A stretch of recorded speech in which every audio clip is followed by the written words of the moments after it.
que está en los cielos y que está actuando a favor de nosotros, de su iglesia. Y hoy vamos a continuar en Efesios capítulo 4 y vamos a comenzar desde el versículo 7 ahora. Entonces vamos a ir allí al versículo 4 y capítulo 4, versículo 7. Y vamos a pensar por un momento, los versículos de la semana pasada que Kip predicó en cuanto a lo que es la unidad, y se leyeron 7 unos, que es el fundamento para la unidad para nosotros. Y vemos aquí de pronto 4 profesionales, ¿cierto?, tocando su instrumento, pero hace falta algo, ¿cierto? Hace falta la unidad, hace falta que estén juntos, ¿cierto? Cada uno puede dar su sonido por aparte, cada uno puede hacerlo mejor, pero si no hay la unidad, entonces no va a cumplir el propósito por lo cual, ¿cierto?, fueron diseñados toda la orquesta y cada instrumento, cada persona que lo toca, que lo hace sonar. Entonces, igual, Dios nos enseña a nosotros que hay una unidad que es importante, que necesitamos mantener. Pero como lo explicó aquí la semana pasada, unidad no significa que nos vestimos igual, no es uniformidad, no es que pensemos igual, no es que hablemos igual, no se trata de eso. Algo que nos une, y lo vimos la vez pasada en los 7 unos, ¿cierto? Un cuerpo, un bautismo, un espíritu. Vimos en cuanto a ese 7 unos, que en cada uno de nosotros ya está y es una verdad y nos une a nosotros para seguir adelante. Entonces hoy vamos a mirar cómo es que Dios logra ahora, a través de lo que Él mismo nos dio, nos equipó, ¿cierto?, cómo logramos unirnos como un cuerpo y poder entonces nosotros comprender cuál es el propósito y qué es la iglesia verdadera realmente, ¿cierto? Porque muchas veces pensamos en la iglesia y pensamos, bueno, muchos dicen donde hay 2 o 3 reunidos, bueno, lo dice la palabra, muchos dicen, ahí estoy yo en medio de ellos, pero no necesariamente es una iglesia, ¿cierto? Necesitamos pensar realmente qué es lo que hace una iglesia verdadera, ¿cierto? ¿Qué es lo que a Cristo nos enseña? Que Él dice, murió por su iglesia, ¿cierto? Y como aquí explicó, hay una iglesia universal, pero hay una iglesia local que hay que prestarle mucha atención, porque el Señor lo hizo también en esa forma. Entonces vamos a entrar al capítulo 4, versículo 7, y vamos a leer allí el versículo 7 para poder comprender cómo es esa parte que el Señor hace para nosotros. Entonces siempre sabemos ahora, pero todo lo que Él está diciendo, ¿cierto?, de lo que es la unidad, y dice, pero a cada uno de nosotros, ¿cierto?, fue dada la gracia conforme a la medida del don de Cristo. Ahora nos está diciendo que a cada uno de nosotros, entonces vamos a mirar en cuanto a lo que es el cuerpo perfecto, ¿sí? Cómo es que, si humanamente Dios nos diseñó a nosotros un cuerpo humano, el cuerpo humano es perfecto. O sea, Él funciona a la perfección. Nosotros somos los que tratamos de envenenarlo, de dañarlo, de desequilibrarlo con todo lo que hacemos. Pero el mismo cuerpo está diseñado y crea defensas y actúa y lucha para mantenernos, ¿cierto?, en una forma saludable, en una forma perfecta. Entonces, ese es el cuerpo humano.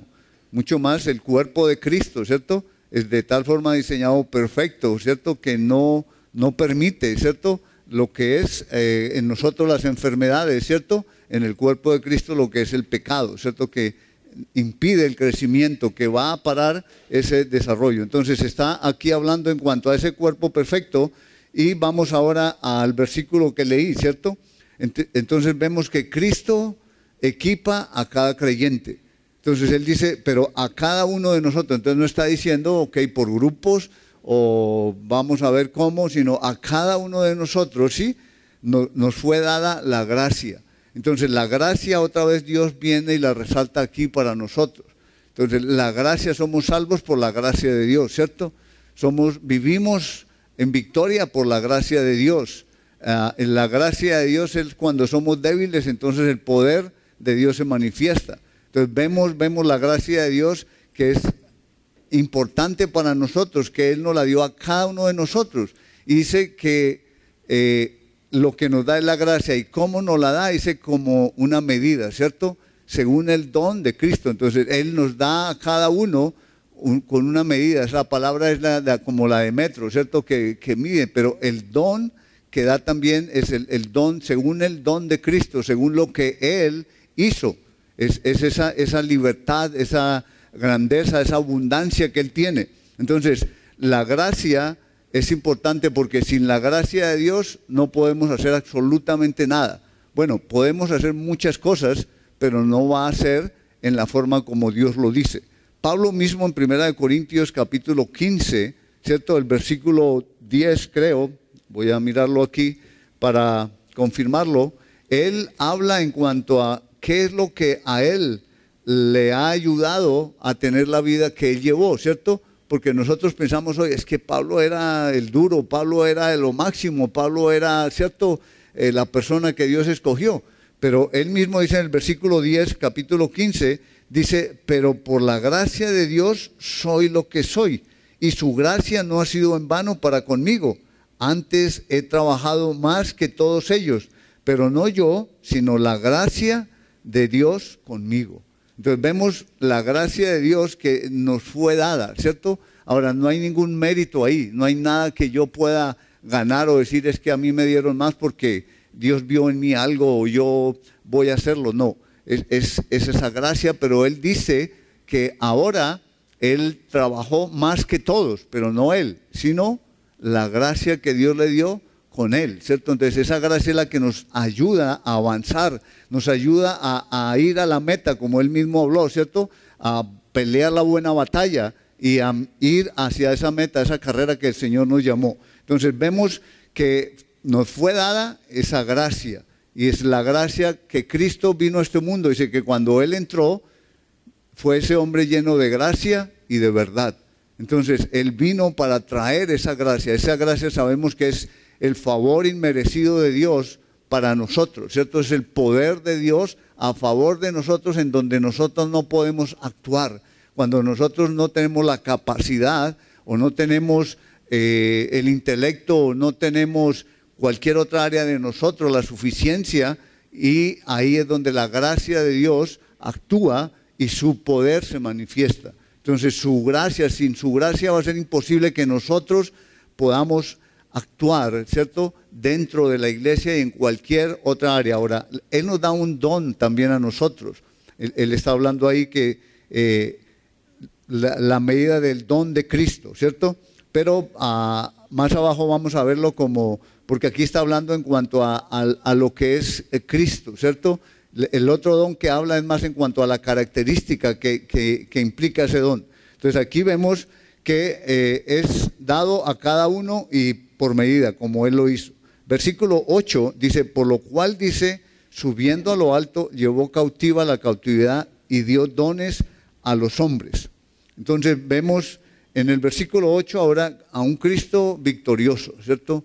Entonces vimos ya a un Cristo que capacita, que equipa a cada creyente. Ahora vemos a un Cristo victorioso, vemos allí, es en la forma que en la Biblia lo tienen, está un poco separado, y eso nos ayuda a entender que es un versículo del Antiguo Testamento, algo que se cumplió, que es. Entonces está citando el Salmo 68, Salmo 68, 18. Entonces, ese salmo tenía una característica en cuanto a que se vivía en ese mismo momento. Era David el que estaba luchando sus batallas, ¿cierto? Y era una figura del Antiguo Testamento que ellos cuando ganaban una batalla entonces llevaban cautivos, ¿cierto?, los pueblos que ellos cautivaron y los exhibían y daban entonces dones o regalos a las personas. Entonces era en ese tiempo como se usaba, pero también era un salmo profético que estaba apuntando hacia adelante en cuanto a lo que es Cristo. Entonces Pablo, inspirado por el Espíritu Santo aquí, lo está usando en esta forma ahora, y él está diciendo, por lo cual dice, ¿sí?, subiendo a lo alto, llevó cautiva la cautividad y dio dones a los hombres. Entonces, estamos viendo allí que él venció sus enemigos, ¿cierto?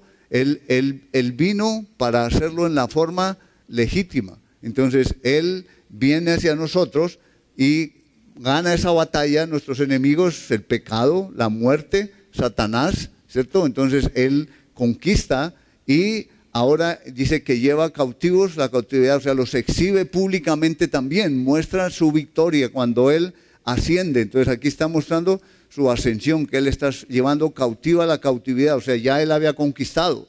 Entonces también se cree que puede ser, recuerden en el Antiguo Testamento cuando el rico de Apulón y Lázaro, que muestra en el Hades, ¿sí? Que está pidiéndole a Lázaro el seno de Abraham, que le moje la lengua. Entonces se cree también que puede ser en la forma que llevó a los que estaban esperando, ¿cierto?, ese cumplimiento del Mesías y los llevó al mismo, al paraíso. Entonces es otra posibilidad que se cree ahí, pero básicamente está mostrando su victoria, su triunfo, y Él llevó cautiva la cautividad. Y vemos, lo expresó públicamente y dio dones a los hombres. Entonces aquí es donde vemos ya en cuanto a esa parte que Él, cuando triunfa, entonces ahora ubica a sus personas, ¿cierto? Los capacita, los embiste de poder, ¿sí? Y igual a nosotros. El don es una capacidad sobrenatural que Dios nos da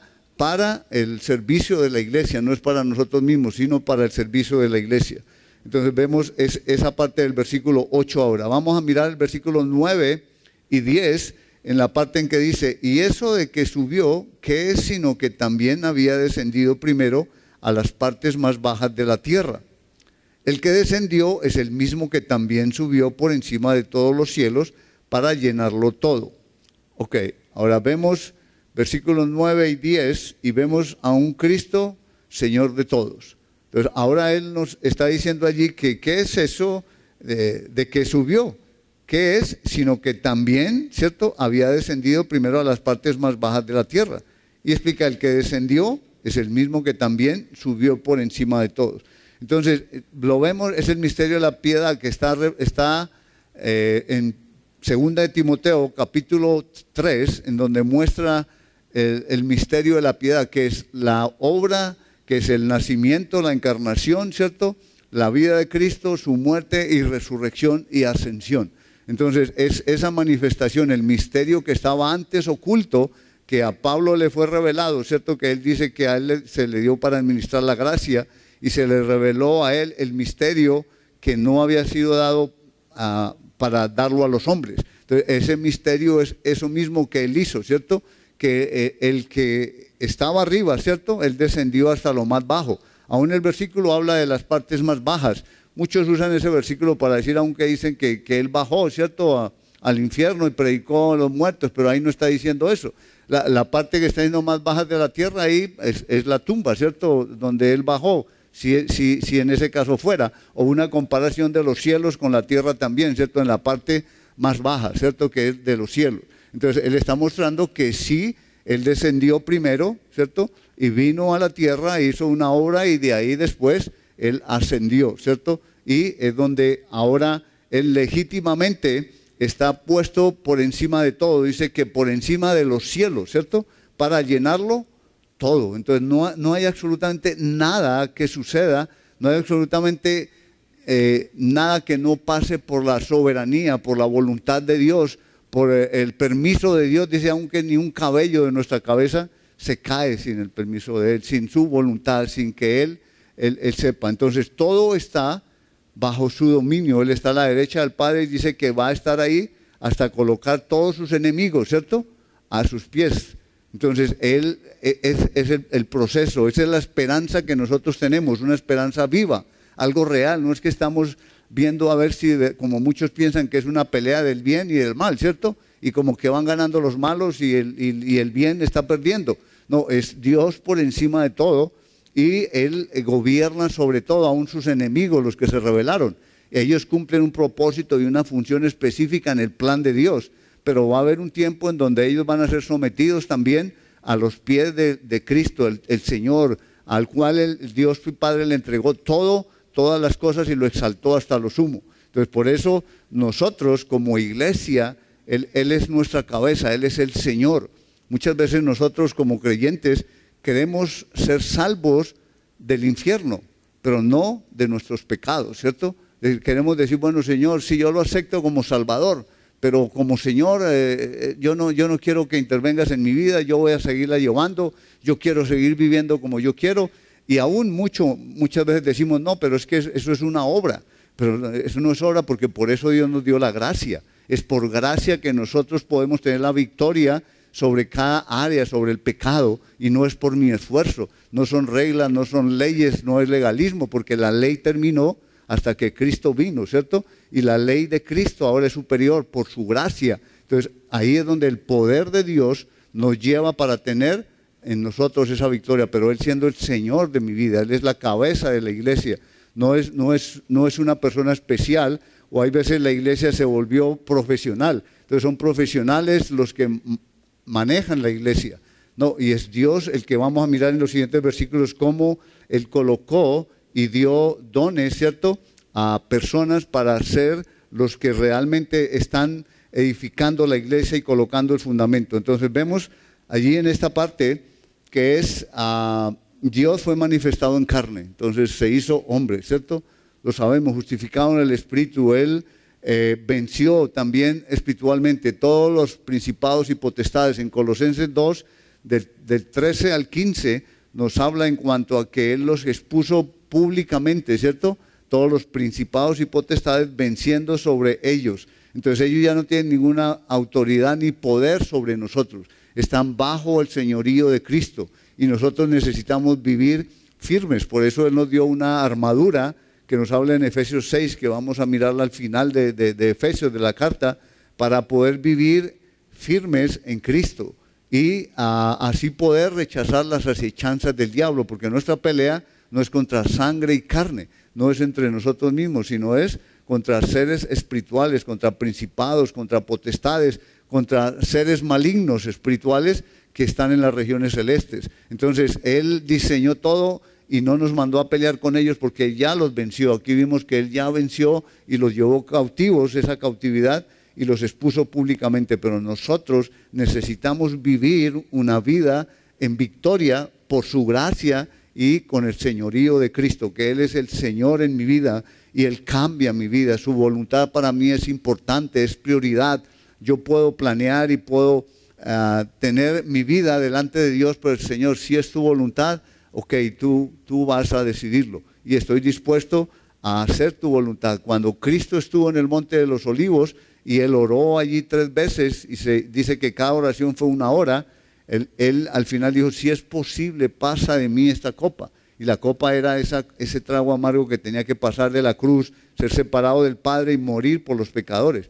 Pero no se haga mi voluntad, sino la tuya.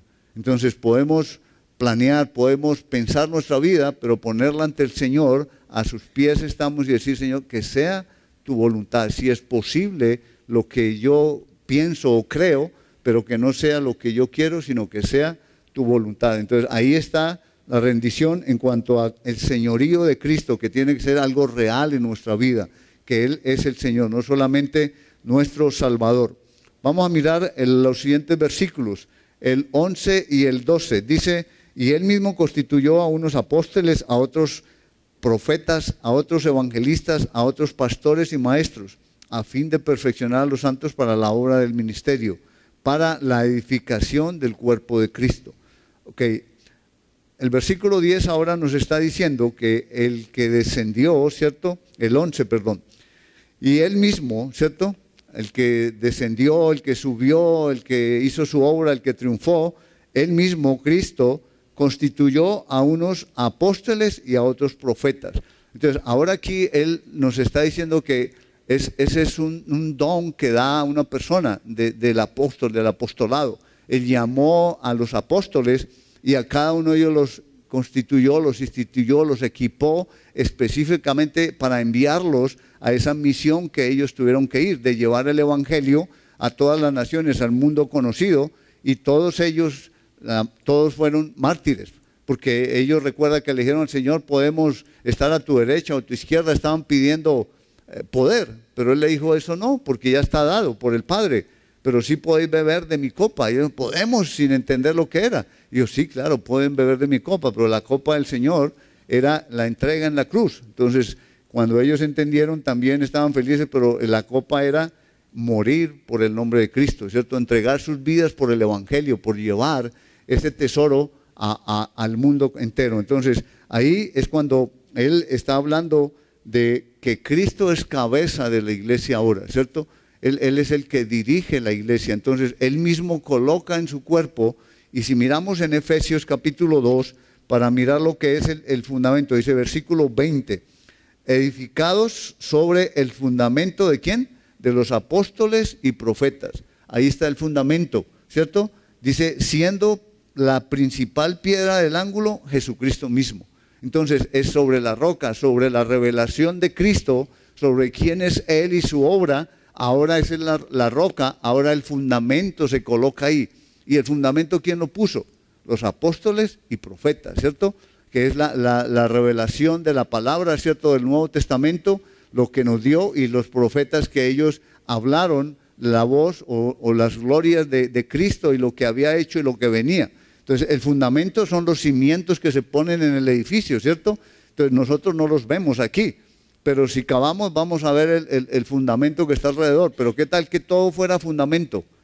Sería una bóveda esto, ¿cierto? Porque solo sería cemento, concreto, ¿cierto? Si lo levantamos. Entonces se coloca el fundamento y sobre ese fundamento ahora sobreedificamos el edificio, ¿cierto? Entonces vemos ahora un edificio que está viéndose a las demás personas. Entonces nosotros somos ese edificio del Señor, en donde Él viene ahora y nos coloca en una parte de su cuerpo. Pero el fundamento no se está viendo. Entonces apóstoles no hay ahorita porque están aquí en la palabra. O sea, el fundamento está aquí completo.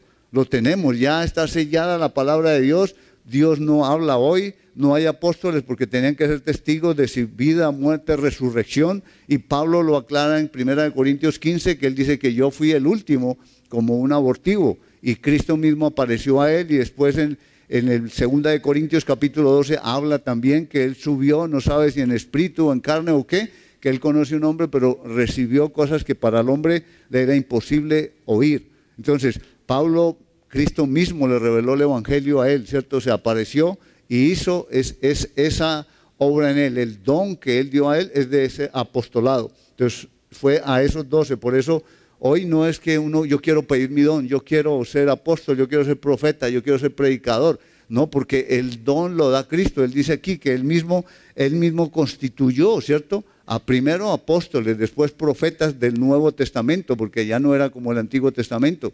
Y vemos que la palabra fue completa, ya terminada. Entonces se habla de la profecía, pero la predicación, que necesitamos enseñar la palabra escrita, ¿cierto? Entonces ya Dios no está hablando hoy ni dando nueva revelación. Entonces, esa es una parte que para nosotros necesitamos tener bien clara y decidirla de que es así, porque viene cualquier viento de doctrina. Más adelante nos dice el versículo 12, que es precisamente a fin de perfeccionar a los santos. ¿Quiénes somos los santos? El resto, ¿cierto? De nosotros, cada uno de nosotros. Comenzando la carta vimos que nosotros somos los santos, los apartados, ¿cierto? En Cristo, por eso somos los santos. Entonces, para perfeccionarnos, perfección no es que vamos a llegar a un momento a no pecar, no, es equiparnos, es completarnos para que podamos nosotros vivir, ¿cierto? Y alcanzar a hacer la obra, alcanzando a otras personas también, para que llegue a completarse el cuerpo de Cristo. Cuando llegue el último creyente al cuerpo de Cristo, entonces Cristo vendrá por su iglesia y la llevará. Eso es lo que estamos esperando, pero necesitamos nosotros como miembros cumplir nuestro propósito por lo cual Él nos ha colocado en el cuerpo para funcionar. Entonces, nos está hablando aquí de una anatomía del cuerpo, ¿cierto? Y la estructura en un esqueleto, después vienen los sistemas internos y los músculos. Pero hoy yo quiero solamente mirar en cuanto a lo que es la estructura, ¿cierto? Lo que es el esqueleto. Entonces, un esqueleto nosotros lo vemos que es algo rígido, ¿cierto? El esqueleto es algo rígido, pero también dice que es el que da sostén, es el que da protección y es el que da el movimiento. Entonces un esqueleto lo vemos en cuanto a, bueno, yo leí esto, no es que yo soy experto en eso, como dice aquí en internet encuentra uno todo, ¿sí? Y allí uno le dan un panorama de lo que realmente es un esqueleto, ¿cierto? Tiene 202 huesos, y está cubierto, todo su esquema cubriendo la espina dorsal, ¿cierto? Que es la principal, y cubierto por vértebras y unido por ligamentos. Entonces, todo eso cuando se está pequeño, o sea, los huesos crecen por el calcio, el buen alimento, el buen ejercicio y un buen descanso. Entonces, ahí es donde ese esqueleto se va desarrollando de una forma perfecta. Se compacta y va haciendo esa labor para sostener después todo lo que es el sistema interno, los órganos y después los músculos. Entonces, lo que el Señor dijo, tenemos nosotros es un organismo vivo, ¿cierto? Como seres humanos. Igual la iglesia no es una organización en donde hay estructuras, en donde, ok, está la cabeza y está el segundo y el tercero y cómo dirigen cada uno. No, la cabeza es Cristo y es un organismo vivo. O sea, el cuerpo somos cada uno de nosotros que somos colocados en Él a través de un don, a través del Espíritu Santo, para que nosotros funcionemos como un cuerpo completo. Entonces, yo estoy aquí de pie ahorita y qué tal que el pie me dijera, bueno, yo quiero hablar. Nunca me deja ver el pie, siempre usted está allá, pero yo quiero hablar, ¿cierto? Entonces, no es posible, porque ¿cómo el pie va a hablar, cierto? Entonces, porque dice es pie, entonces no es parte del cuerpo. No, es del cuerpo, pero cumple una función. Por algo yo estoy de pie aquí, porque estos pies me sostienen y puedo cumplir la función del cuerpo. Igual la iglesia, ¿cierto? Es un cuerpo y cada uno de nosotros Dios nos colocó allí en ese cuerpo. Necesitamos saber en qué parte, qué don me dio Él, cómo me colocó para desarrollar el cuerpo. Por eso la iglesia muchas veces sufre, porque no se desarrollan. Imagínense que, o sea, cuando crecen los huesos, ¿sí? En la parte que termina el hueso más grande es donde tiene la parte del desarrollo del crecimiento, las células. Y ellas son las que hacen que crezca. ¿Qué tal que fallara la de un brazo y fuera un brazo más largo que el otro? Eso sería tremendo, o un pie más largo que el otro. En ciertos casos se da por herencia, yo no entiendo eso, pero los médicos saben todo ese tipo de cosas, soy neófito, pero pensando solo en la perfección de nuestro cuerpo, como Dios lo hizo, que todos sus miembros que crecen al mismo tiempo, ¿cierto? No crece uno más que el otro. Entonces, igual la iglesia es un cuerpo perfecto y Dios nos va colocando a cada uno de nosotros en ese cuerpo para que nosotros activemos, ¿cierto? Desarrollemos cada uno de nosotros y podamos que ese cuerpo sea la iglesia perfecta que es luz y sal para un mundo en tinieblas. Entonces vamos a mirar la parte del esqueleto en cuanto a 5 verdades que no son negociables. O sea, 5 verdades que nosotros tenemos que tener como iglesia. Entonces lo del esqueleto, los nombres y eso no, eso solo es para los que están dedicados al estudio del cuerpo humano, pero nosotros vamos a pensar en lo que es el cuerpo de Cristo, ¿cierto? Entonces dice que la primera es una visión elevada de Dios. Ok, nosotros como iglesia, que somos cada uno de nosotros, necesitamos tener un concepto, una visión de Dios alta, necesitamos conocerlo. Dios no es nuestro servidor. Muchas veces escuchamos, Señor, sánalo, ¿sí? Señor, yo te ordeno que hagas esto. Y parece más bien que Cristo que Dios es nuestro servidor. No, la iglesia es un organismo vivo creado para la gloria de Dios. Pero nosotros lo hemos dedicado más bien para las necesidades humanas. Y lo usamos más bien para cómo nosotros mejoramos, cómo nosotros estamos mejor, cómo pedimos a Dios que nos bendiga más, que nos dé más. Pero no, la iglesia, el cuerpo de Cristo, es para su gloria. Si nosotros creemos realmente que Dios es eterno, que es inmutable, que no cambia, que es santo, santo, santo, que es justo, o sea que deberíamos ninguno estar delante de Él, pero cuando alguien muere aún nos quejamos. ¿Por qué Dios se murió? ¿Por qué se enfermó? Más bien preguntemos por qué estoy yo vivo todavía, ¿cierto? Porque es su misericordia y su gracia.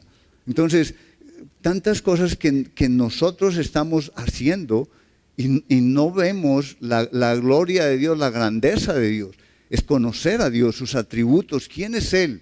Si yo conozco a Dios, el principio de la sabiduría es el temor de Jehová, ¿cierto? Los insensatos desprecian la sabiduría y la enseñanza. ¿Por qué? Porque queremos tomar a la ligera las cosas. Es como cuando el hijo desprecia al padre, ¿cierto? Y el padre es alguien que es recto, que es honesto, pero el hijo hace totalmente lo contrario, ¿cierto? Entonces igual desprecia esa santidad, esa gracia, ese amor de Dios. Y nosotros necesitamos entender que estamos para la gloria de Dios. En cualquier lugar donde entremos, es Dios mismo en nosotros, es su presencia a través de nosotros. En el Antiguo Testamento estaba el tabernáculo y era su presencia, y solamente por tocar el tabernáculo la gente moría. Y en donde estaba era bendecido ese pueblo si estaba en la forma correcta. Él era el que ganaba las batallas en la presencia de Dios. Ahora Dios mismo por el Espíritu Santo mora en nosotros. Yo no entiendo cómo no caemos muertos cuando mentimos, cuando pecamos en una forma en que tranquilamente decimos, no, es que no me han pagado y todavía ni tengo trabajo, pero mañana me dan un cheque y hacemos una película y que queremos quedar bien con la gente, pero mentirosos ponemos a Dios como mentiroso y aún decimos somos cristianos. Entonces por nosotros, por nuestro testimonio, el nombre de Cristo es blasfemado, el nombre de Dios. Entonces nosotros necesitamos entender que Dios es un Dios santo, santo, santo. Isaías, cuando vio solo su visión, él cayó como muerto. Dice, soy hombre muerto porque mis ojos han visto la gloria del Señor, solamente su gloria. Ahora más nosotros, que el Espíritu Santo mora en nosotros, debemos temblar, tener temor de que es Dios en nosotros. ¿Cómo vamos a vivir? ¿Cómo vamos a pensar? ¿Cómo vamos a actuar como estamos haciéndolo? Necesitamos ser conscientes de quién es Él y tener un concepto alto, una visión de quién es Dios. Buscarlo, arrodillarnos. Si nosotros lo buscamos a Él, Él nos dice en Santiago, pecadores, limpiad las manos, ¿cierto? ¿Por qué? Recuerde que los pies y las manos son las que se empuercan, se manchan, ¿sí? Porque ya estamos limpios. Entonces dice, si se limpian sus manos y busca al Señor, Él se acercará a vosotros. Entonces, entre más yo me aparto del pecado, más me acerco a Dios y Dios se va a acercar a mí. Es la comunión con Dios, pero Él es un Dios santo y sin santidad, dice, nadie verá al Señor. Entonces, eso es algo que no es negociable. Dios es santo, sus atributos son perfectos, es eterno, es infinito, no podemos cambiarlo, no podemos decir otro concepto de Dios. La segunda verdad no negociable es la autoridad absoluta de las Escrituras. Es algo que tenemos que creer. Si yo no creo eso, estoy dudando que la palabra de Dios, yo no sé si es que Dios habla hoy. Estamos diciendo, la Biblia no es absoluta, no es completa, no es verdad. Dios está hablando todavía hoy a través de otras personas, está haciendo ciertas cosas y nosotros dudamos de eso. Nosotros necesitamos estar firmes en eso, que su palabra es verdad, es absoluta, es completa. Ya puso el sello y Él dijo, sabemos nosotros el futuro, sabemos nosotros cómo va a terminar todo, pero Dios no nos da fecha ni nos dice cuándo. ¿Qué es lo que estamos esperando nosotros ahorita? La venida de Cristo. Todo lo que habla en Mateo 24, en muchos en Tesalonicenses, nos está describiendo el tiempo que estamos viviendo ahorita. La clase de hombres que se están levantando, la clase de familia que ya no existe, que es borrada, ¿sí? ¿Cómo será la próxima generación? Esos son los hombres perversos que habla la Biblia, que se están levantando. Y nosotros, la iglesia, que tenemos la palabra de Dios, que es absoluta, es la que detiene el pecado, primero en nosotros y también en otras personas. Entonces necesitamos nosotros tener esa convicción aferrada a nuestro corazón, que no es para contender, porque dice el siervo del Señor, no es para contender, sino para mi propia vida. La palabra yo sé que si Dios me dice que no mienta, que no murmure, que no haga esto, que no me afane, yo tengo que creerle y tengo que rendirme a Él. Por su gracia, su Espíritu Santo, voy a tener la victoria. Que perdí la familia, que perdí lo más valioso en mi vida, pero yo sé que tú vives, como decía el salmista. Yo sé que mi Redentor vive, así se caigan las estrellas, la luna, el sol, mi Redentor vive. Y eso es lo que nosotros necesitamos tener, esas verdades en nuestro corazón, y son las que nos van a sostener. La tercera es la sana doctrina, la enseñanza, lo que Jesús nos dejó. No comencemos a que, es que aquí no se siente nada, el Espíritu Santo no está aquí no hay fuego, aquí no hay calor, aquí no hay movimiento, no hay nada. No, el Espíritu Santo no vino para hacernos brincar, el Espíritu Santo nos vino para darnos poder para ser testigos de Cristo, para decirle al pecado no más, para decirle, mire, yo amo a Cristo, Cristo cambió mi vida. No que yo pongo a brincar y a saltar en las emociones y digo, mire, el Espíritu sí está aquí. Eso no tiene nada que ver. Son mis emociones y son mis deseos que yo quiero poner por delante. Pero el Espíritu Santo, es un corazón contrito y humillado, no despreciará al Señor. Es lo que necesitamos nosotros, buscar la enseñanza. ¿Qué es la sana doctrina? ¿Qué es lo que verdaderamente me protege? Sus dones, ¿cuáles son? ¿Dónde estoy yo? ¿Y cómo yo puedo vivir? ¿Cómo yo puedo servir al Señor? Entonces, esa sana doctrina es el discipulado, lo que hacemos.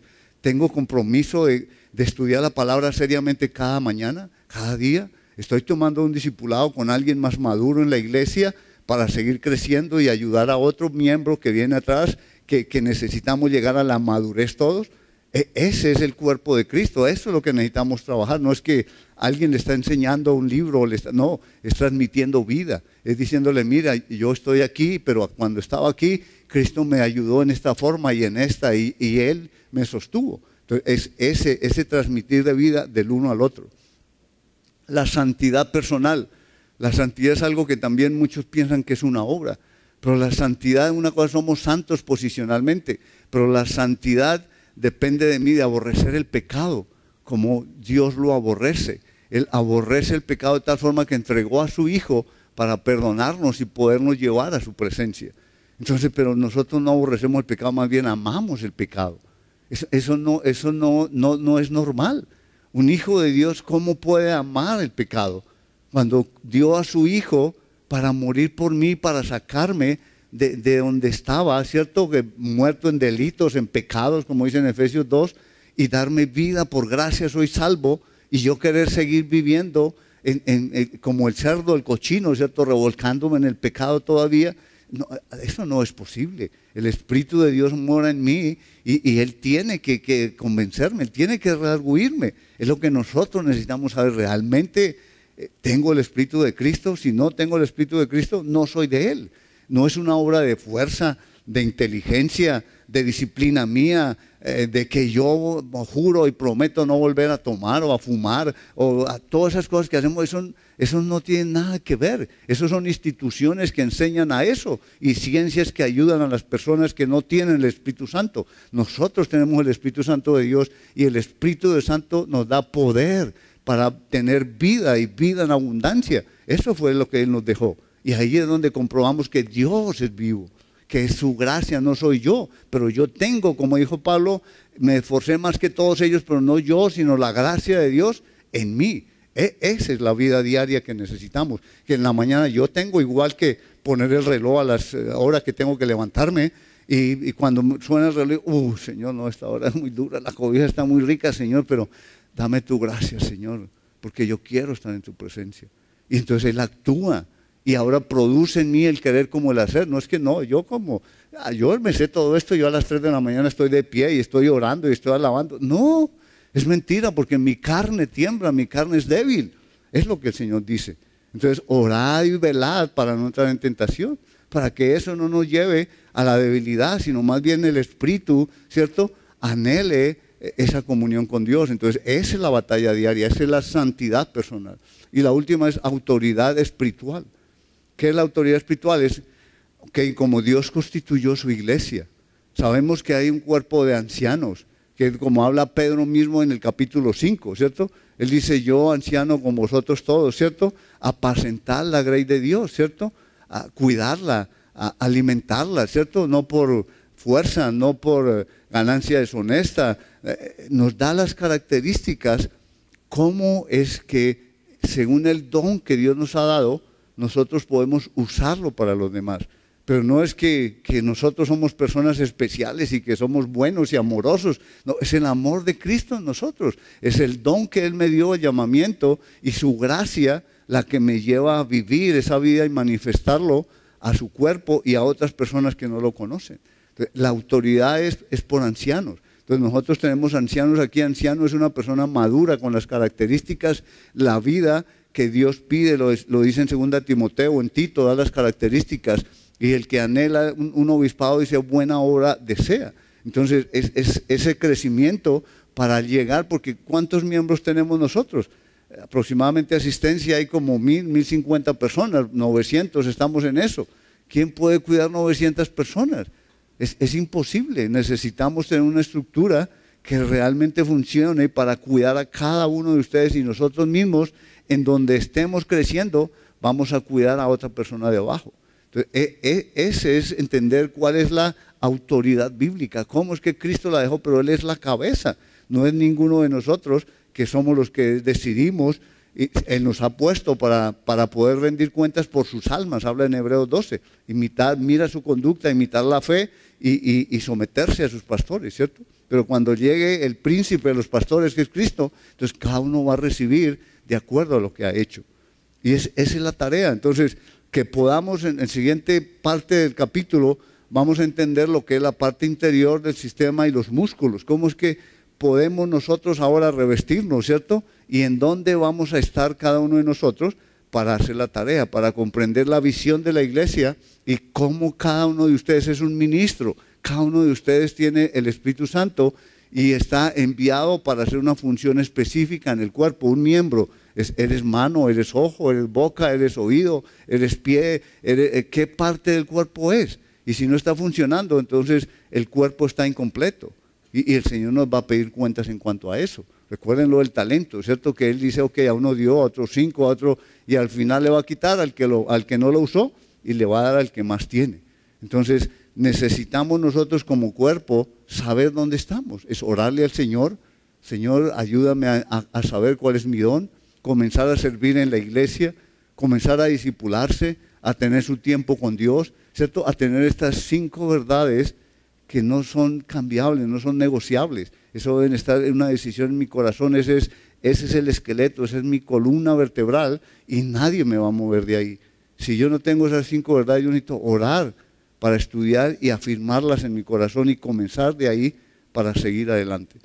Entonces, vamos a orarle al Señor que podamos seguir entendiendo lo que es su iglesia, lo que es su cuerpo y cómo cada uno de nosotros podemos trabajar juntamente para ese crecimiento y llegar a la madurez todo, a la estatura de Cristo. Entonces vamos a darle gracias a Dios esta noche. Padre, gracias por tu amor. Gracias, Señor, por tu palabra.